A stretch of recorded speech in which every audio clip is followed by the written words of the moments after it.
Бұрынғы өткен заманда кедей болыпты. Кедейдің 3 ұлы болыпты.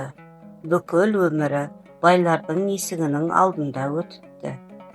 Өлерінде 3 ұлына өсиет айтады. Үйдің шығыс жағында бір жалмауыз бай бар. Соған өлсеңдер де жалданбаңдар дейді ұлдарына. Әкесі дүниеден қайтқан соң 3 ұлы жұмыс іздеуге кіріседі. Ең әуелі жұмыс іздеп, ең үлкен ағасы үйінен кетеді. Ол көп уақыт жүріп жұмыс таппай, әкесі барма деген байға барады. Бай бұны көрген соң қош келдің деп бұны қарсы алады. Бай, оған бір қызмет беремін. Соны орындасаң, жалшылыққа аламын. Ал орындай алмасаң, басыңды аламын дейді. Бәрібір басқа байларда жұмыс жоқ деп айтады. Кедейдің үлкен ұлы, жарайды, айтқаныңды істеймін дейді. Бай жұмысының түрімен таныстырмақ болады кедей ұлын. Бір қара нарым бар. Күніне 40 бөшке су ішеді, 40 арба құмалақ шығарады, 40 арба пішен жейді. Осыны бағалсам, жұмысқа аламын. Егер бұны атқара алмасаң, басыңды аламын дейді. Жарлының үлкен ұлы жұмыстарына атқаруға кіріседі. Алғашқы күннен ақ үлгере алмайды. Бай 4-5 күннен кейін келіп көрсе, шөп те, су да жетпей, қара нары арықтап қалған екен. Бай ашуланып, кедейдің үлкен ұлының басын алады. Кедейдің жұмыс сұрап келген адамдарына бай осылай қолдан келмейтін жұмыс тапсырып, өлтіре беретін болыпты. Бұдан соң ортаншы ұл да осы жолмен қаза табады. Ендігі үйде қалған кіші інісі ағаларын іздеп шығады. Оны жұрт бойы бір қарыс, сақалы 40 қарыс деп атайды екен. Бір қарыс ағаларын іздеп көп қиындықтарды басынан өткізеді. Ақырында бір зұлым байдың ауылына келеді. Бай бұны көріп, қуанып, қарқылдап, ал саған жұмыс әзір дейді. Қандай жұмыс дейді бір қарыс? Бір қара нарым бар. Күніне 40 бөшке су ішеді, 40 арба құмалақ шығарады, 40 арба пішен жейді дейді бай. Соны күтуің керек. Егер күте алмасаң, басыңды аламын дейді. Бір қарыс, нар деген менің ең көп баққан малым, бабын табармын дейді. Бір қарыс нарды күтуге кіріседі. Бай үйіне барып, қолыма қалай түспессің бәлем деп мастанады.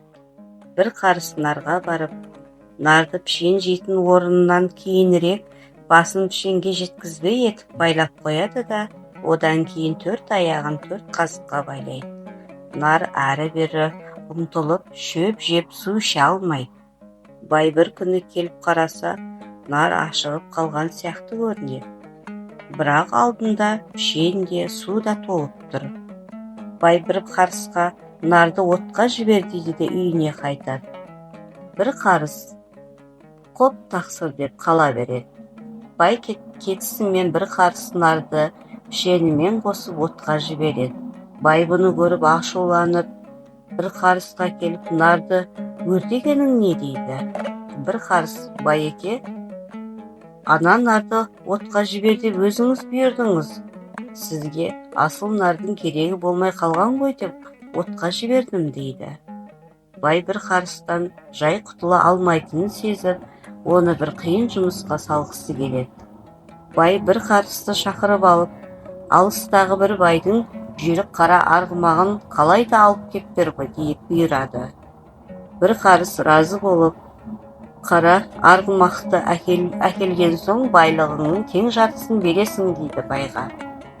Бай ішінен бәрібір қара арғымақты әкеле алмайды деп ойлап, мүлкінің тең жартысын беруге келіседі. Бір қарыс байдың жүйрік атын мініп жолға шығады. Бірнеше апталар жүріп, ханның еліне жетеді. Келсе, Ақсақ Темір ханның елінде бір үлкен той болып, ат шабысына әзірленіп жатыр екен. Шалғай жерлерден келген аттар мен ханның қара арғымағы да бәйгеге қосылыпты. бір қарыста астына үлкен құс жастық салып, бұл да өзінің атымен бәйгеге қосылады. Аттылар бәйге төріне барып аттарын қоя бергенде, бір қарыс алдына оза шығып, құс жастығын жарып жібереді. Жүнін бәйгеге қосылғандар алдына қарай бурата жөнеледі. Бәйгешілер ештеме көрмей көздері бұлдырап, аттарының басын басқа жаққа қарай бұра жөнеледі. Аттары жолдан шығып кетеді. Бәйгеден бір қарыс бұрын келеді. Одан соң ханның қара арғымағы келеді. Хан бұны көріп ашуланып, қара арғымаққа мінген адамды табанда өлтіртеді. Бір қарысты шақырып алып, алтын ал, не алсаң да атыңды бер дейді. Бір қарыс, алыңыз тақсыр дейді. Бірақ маған қара арғымағыңызды беріңіз.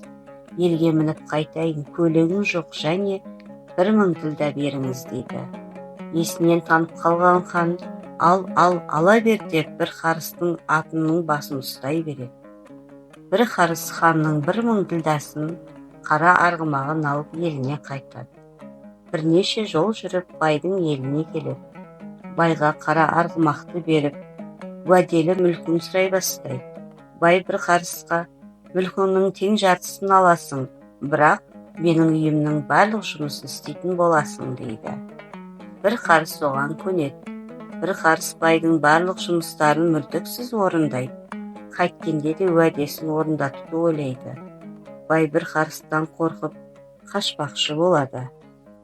Оны бір қарыс сезеді де, байдың жол азық салған сандығының түбіне тығылып жатады. Бір күні бай түн ортасында әйел екеуі сандықты арбаға салып қаша жөнеледі. Жолға шығып ұзаған соң бай, енді құтылдым-ау дегенде, бір қарыс сандық ішінде жатыр. Ия, құтылдың дейді. Бай әйеліне, апырай, дауысының құлаққа естіліп тұрғанын-ай дейді. Тағы біраз жүріп, елден біраз ұзаған соң, құтылдым дейді бай. Бір қарыс қатты дауыстап, ия, құтылдың дейді. Бай ашуланып, құтылдым, құрғырдың дауысы қайдан естіліп тұр дейді. Бір қарыс тағы да, құтылдың дейді. Бай мен әйелі не болды деп құлақтарын баса қояды. Екінші күні бір қарыс сандықтан шыға келеді. Бай мен әйелінің иесі қашып кетеді.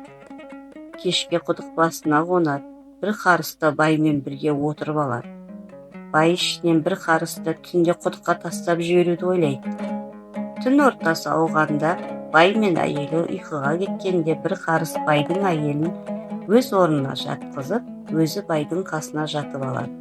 Бай бір уақытта оянып, бір қарыстың орындағы өз әйелін сүйреп отырып құдыққа салып жіберіп, орнына жата қалады. Ертеңіне әйелін оятайын десе, қасында жатқан бір қарысты көреді. Бай атын жегіп қаша жөнеледі. Бір қарыс артынан қуа жөнеледі. Бай қалың тоғайға тығылады. Бір қарыс тоғайды өрт жіберіп, бай тоғаймен қоса өртеніп кетеді. Бір қарыс байдың ауылына барып, бар малын айдап еліне қайтады.